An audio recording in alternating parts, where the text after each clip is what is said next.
ওই ড্রেস পোশাক হচ্ছে পুরো রংচং, মানে পুরো চিকিমিকি টাইপের কালার। আর চুলের স্টাইল তো আরে কে পারে, এদিক দাগ মারা ওদিক দাগ মারা, পিছনে হ্যান ত্যান মারা। আর প্যান্ট পরবে তো একেবারে মনে হচ্ছে প্যান্ট খুলে যাচ্ছে, এরকম একটা ব্যাপার। তো এই ধরনের কিছু কিছু গুণ থাকে।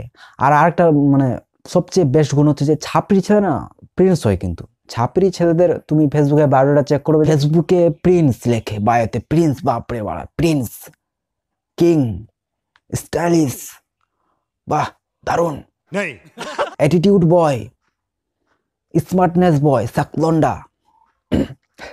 আর রিয়েলি কি বেকা বাড়া। আচ্ছা, তোর ছাপড়ি ছেলে পছন্দ নাকি তোর স্মার্ট ছেলে পছন্দ? আচ্ছা, ওহো, তুই তো আবার ছাপড়ি ছেলেদেরকে স্মার্ট ভাবিস, যে না না ভাই, এদের কাছে ডিএসএলআর ক্যামেরা আছে, এদের রং বেরঙের চুল আছে, এদিক ওদিক দাগ মারা, এরা তো প্রচুর স্মার্ট হবে। তোর মনে হয় এরকম? ছাপড়ি ছেলে পেলে স্মার্ট হয় না, ছাপড়ি ছেলে পেলে বকাচোদাই হয়। বলেন কি?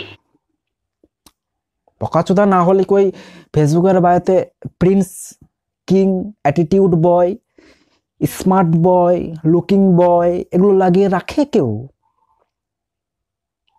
এগুলো জিনিস কে করতে পারে? এগুলো জিনিস ওই ছাপড়ি ছেলে পেলেই করতে পারে একটা। ও আবার কি বলো, মেয়েদের তো ওই ছাপড়ি ছেলে পেলেই পছন্দ পছন্দ ওরা লাল নীল চুলে কালার করা। আবে তুই যে চুলে এত কালার করছিস, কদিন পর তো টাকলা হয়ে যাবি, তখন কি করবি? জনি সিনস হবি তখন। কিছু মেয়েদের তো ওরা ছাপড়ি ছেলে পেলে খুব পছন্দ। এই ছাপড়ি ছেলেকে তো আমার প্রেম করতে হবে। আরে ছেলের তুমি স্টাইল দেখছো, কত সুন্দর স্টাইল, একটা দারুণ স্টাইল। এরকম স্টাইল কোথায় পাবে তুমি? হ্যাঁ,